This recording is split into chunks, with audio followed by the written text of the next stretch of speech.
Assalamualaikum warahmatullahi wabarakatuh. Kepada yang terhormat Bapak Dr. Randus Satarudin MSI selaku dosen pengampu mata kuliah Statistik Ekonomi 2 serta teman-teman sekalian. Pada kesempatan ini, saya akan mempresentasikan materi dari bab 8 soal nomor 2 mengenai analisis hubungan antara modal usaha dan hasil produksi menggunakan regresi sederhana. Perkenalkan, saya Isnada dengan NIM A1A02310013 dari kelompok 5 yang terdiri dari 3 anggota. Izinkan saya memperkenalkan dua rekan saya, yaitu Lisa Ramdayani dengan NIM A1A02310017 dan Niwayan Widyarsini dengan NIM A1A023100024. Semoga penjelasan yang saya sampaikan dapat bermanfaat dan membantu pemahaman teman-teman semua. Baik, pada slide ini mari kita mulai dengan membaca soal terlebih dahulu. Soalnya yaitu data mengenai besarnya modal dan hasil produksi dari 6 perusahaan sejenis yang dipilih secara acak adalah sebagai berikut. Modal usaha X dalam juta, dalam satuan juta, yaitu 2 juta, 4 juta, 5 juta, 7 juta, 10 juta, dan 11 juta. Kemudian untuk hasil produksi Y dalam satuan ton, yaitu 16 ton, 18 ton, 22 ton, 22 ton, 24 ton, dan 28 ton. Dari data tersebut ada beberapa hal yang harus kita tentukan. Yang pertama, persamaan garis regresi. Yang kedua, dugaan hasil produksi jika modal sebesar 9 juta rupiah. Yang ketiga, koefisien determinasi, dan yang terakhir yaitu uji signifikan untuk mengetahui apakah modal berpengaruh terhadap hasil produksi dengan taraf nyata 5%. Diketahui modal X yaitu 2 juta, 4 juta, 5 juta, 7 juta, 10 juta, dan 11 juta. Kemudian untuk hasil produksi Y yaitu 16 ton, 18 ton, 22 ton, 22 ton, 24 ton, dan 28 ton. Kolom X adalah modal usaha. Kolom ini menunjukkan jumlah modal usaha yang digunakan dalam juta rupiah. Nilai modal usaha dimulai dari 2 juta rupiah dan berakhir pada 11 juta rupiah. Kemudian kolom Y yaitu hasil produksi. Kolom ini menunjukkan hasil produksi dalam ton, yang bervariasi dari 16 ton hingga 28 ton. Kolom XY. Kolom ini menunjukkan hasil perkalian antara nilai X dan Y. Misalnya, untuk X sama dengan 2 dan Y sama dengan 16, hasil perkaliannya adalah XY sama dengan 2 dikali 16 sama dengan 32. Untuk X sama dengan 4 dan Y sama dengan 18. Hasil perkaliannya adalah XY sama dengan 4 dikali 18 sama dengan 72, dan seterusnya. Kolom XY digunakan dalam perhitungan koefisien regresi, yang menunjukkan hubungan linier antara modal dan hasil produksi. Kemudian kolom X kuadrat. Kolom ini menunjukkan hasil kuadrat dari nilai X. Misalnya, untuk X sama dengan 2, hasilnya kuadratnya adalah X kuadrat sama dengan 2 kuadrat sama dengan 4. Untuk X sama dengan 4, hasil kuadratnya adalah X kuadrat sama dengan 4 kuadrat sama dengan 16, dan seterusnya. Kolom ini penting dalam perhitungan koefisien regresi karena digunakan untuk menghitung nilai B dalam persamaan regresi. Kemudian kolom yang terakhir yaitu kolom Y kuadrat. Kolom ini menunjukkan hasil kuadrat dari nilai Y. Misalnya, untuk nilai Y sama dengan 16, hasil kuadratnya adalah Y kuadrat sama dengan 16 kuadrat sama dengan 256. Untuk Y sama dengan 18, hasil kuadratnya adalah Y kuadrat sama dengan 18 kuadrat sama dengan 324, dan seterusnya. Kolom ini digunakan dalam perhitungan koefisien determinasi R kuadrat yang mengukur seberapa besar variasi Y dapat dijelaskan oleh X. Kemudian total dari X yaitu 39 dan total Y 130 dan total X Y sama dengan 916, total X kuadrat 315 dan Y kuadrat sama dengan 2908. Dengan penjelasan tabel ini, kita telah mempersiapkan data yang diperlukan untuk melanjutkan ke tahap analisis lebih lanjut, yaitu menentukan persamaan garis regresi dan uji signifikansi.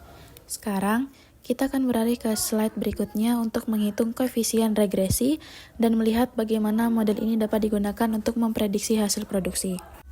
Persamaan garis regresi sederhana ditulis dalam bentuk Y sama dengan A ditambah B dikali X, yang dimana Y adalah hasil produksi atau variabel dependent yang nilainya tergantung pada modal usaha. Dan kemudian X adalah modal usaha atau variabel independen yang mempengaruhi hasil produksi. Dan kemudian A adalah konstanta yaitu nilai Y ketika X sama dengan 0. Dan kemudian B adalah koefisien regresi yang menunjukkan perubahan rata-rata Y untuk setiap peningkatan satu satuan X. Rumus untuk menghitung B atau koefisien regresi adalah B sama dengan N dikali jumlah XY, kemudian dikurang jumlah X dikali jumlah Y, dibagi N kali jumlah X kuadrat, dikurang kuadrat dari jumlah X. Maka perhitungannya menjadi B sama dengan 6 dikali 916 dikurang 39 dikali 130 dibagi 6 dikali 315 dikurang kuadrat dari 39. B sama dengan 5496 dikurang 5070 dibagi 1890 dikurang 1521. B sama dengan 426 dibagi 369, maka nilai B adalah 1,155. Kemudian yaitu rumus untuk menghitung A atau konstanta adalah A sama dengan jumlah Y dikurang B dikali jumlah X dibagi N. Maka perhitungan menjadi A sama dengan 130 dikurang 1,15 dikali 39 dibagi 6. A sama dengan 130 dikurang 44.000,85 dibagi 6. A sama dengan 85.015 dibagi 6, maka nilai A adalah 14,19. Kemudian diperoleh persamaan garis regresi menjadi Y sama dengan 14,19 ditambah 1,15 kali X. Ini adalah persamaan garis regresi yang menunjukkan hubungan antara modal usaha X dan hasil produksi Y. Nilai 14,19 menunjukkan hasil produksi yang diprediksi ketika modal usaha adalah 0. Meskipun ini secara praktis tidak mungkin, tetapi memberikan gambaran dasar hubungan ini. Nilai 1,15 menunjukkan bahwa untuk setiap penambahan modal 1 juta rupiah, hasil produksi akan meningkat sebesar 1,15 ton. Setelah kita menentukan persamaan regresi pada slide sebelumnya, pada slide ini kita akan menggunakannya untuk memprediksi hasil produksi berdasarkan jumlah modal usaha tertentu. Prediksi ini bertujuan untuk memberikan gambaran berapa banyak hasil produksi yang diharapkan. Jika modal usaha yang digunakan diketahui, dalam hal ini kita diminta untuk memprediksi hasil produksi ketika modal usaha sebesar 9 juta. Persamaan garis regresinya yaitu Y sama dengan 14,19 ditambah 1,15X, kemudian substitusi X sama dengan 9 ke dalam persamaan yaitu Y sama dengan 14,19 ditambah 1,15 dikali 9. Y sama dengan 14,19 ditambah 10,35, maka nilai Y sama dengan 24,54 ton.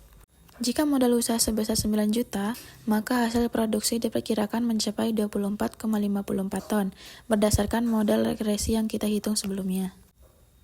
Pada slide berikutnya, kita akan menghitung koefisien determinasi, yaitu R kuadrat, untuk mengetahui seberapa baik model ini menjelaskan variasi hasil produksi. Pada slide ini, kita akan menghitung koefisien determinasi R kuadrat yang digunakan untuk mengukur seberapa baik model regresi menjelaskan variasi dalam hasil produksi berdasarkan modal usaha. Rumus untuk menghitung koefisien determinasi R kuadrat adalah koefisien determinal R kuadrat dihitung dengan membagi hasil perkalian antara N dan jumlah XY dikurangi hasil kali jumlah X dan jumlah Y, Dengan hasil perkalian antara N dan jumlah X kuadrat dikurangi kuadrat jumlah X dan N dan jumlah Y kuadrat dikurangi kuadrat jumlah Y. R kuadrat sama dengan 6 dikali 916 dikurang 39 dikali 130 kuadrat, kemudian dibagi dengan 6 dikali 315 dikurang 39 kuadrat, 6 dikali 2908 dikurangi 130 kuadrat. Hasilnya yaitu R kuadrat sama dengan 426 kuadrat dibagi 369 dikali 548. R kuadrat sama dengan 181 dikali 476 kemudian dibagi dengan 202 dikali 212, maka nilai R kuadrat sama dengan 0,897 atau R kuadrat sama dengan 89,7%. Artinya 89,7% variasi dalam hasil produksi dapat dijelaskan oleh modal. Pada slide berikutnya, kita akan melakukan uji signifikansi untuk mengetahui apakah pengaruh modal usaha terhadap hasil produksi benar-benar signifikan. Pada slide ini, kita akan melakukan uji signifikan untuk mengetahui apakah modal usaha X memiliki pengaruh signifikan terhadap hasil produksi Y dengan menggunakan uji T, yaitu menentukan hipotesis terlebih dahulu. Hipotesis 0 atau H0 sama dengan modal usaha tidak memiliki pengaruh signifikan terhadap hasil produksi atau B sama dengan 0. Kemudian hipotesis alternatif atau HA sama dengan modal usaha memiliki pengaruh signifikan terhadap hasil produksi atau B tidak sama dengan 0. Statistik uji T dihitung dengan membagi koefisien regresi B dengan standar error dari koefisien regresi SEB, di mana SEB dihitung dengan mengambil akar dari variansi residual dibagi dengan jumlah kuadrat selisih antara setiap nilai modal usaha X1 dan rata-rata modal usaha X kuadrat. Rata-rata modal usaha X dihitung dengan membagi jumlah total nilai X atau dengan jumlah data N, yaitu 39 dibagi 6 sehingga hasilnya adalah 6,5. Variansi residual dihitung dengan membagi jumlah kuadrat dari residual atau dengan jumlah data dikurangi 2, yaitu N-2. Kalkulasi residual dihitung menggunakan persamaan regresi. Residual dihitung dengan mengurangkan nilai prediksi Y1 yang diperoleh dari persamaan regresi, yaitu 14,16 plus 1,15X dari nilai aktual Y1. Setelah semua residual dihitung, variansi residual diberikan, yaitu 2,34. Maka SEB sama dengan akar dari 2,34 dibagi 61,5. Maka SEB adalah 0,195. Kemudian statistik uji T sama dengan 1,115 dibagi dengan 0,195 sama dengan 5,92. Daerah penerimaan dan penolakan HO, yaitu daerah penerimaan HO berada di antara min 2,776 hingga plus 2,776. Sedangkan daerah penolakan HO berada di luar nilai tersebut, baik di sebelah kiri atau kanan. Nilai kritis T pada taraf nyata 5% dengan derajat kebebasan DF sama dengan N-2 sama dengan 4. Diperoleh dari tabel distribusi T, yaitu T sama dengan 2,776. Perbandingan T hitung dan T kritis karena nilai T hitung sebesar 5,92 lebih besar dari nilai kritis 2,776, maka hipotesis 0 atau H0 ditolak. Kesimpulannya adalah modal usaha berpengaruh signifikan terhadap hasil produksi pada taraf nyata 5%. Demikian penjelasan dari saya mengenai analisis regresi sederhana untuk memahami pengaruh modal usaha terhadap hasil produksi. Saya harap presentasi ini dapat memberi gambaran yang jelas mengenai materi yang telah kami analisis. Mohon maaf jika ada kekurangan dalam penyampaian. Terima kasih atas perhatiannya. Wassalamualaikum warahmatullahi wabarakatuh.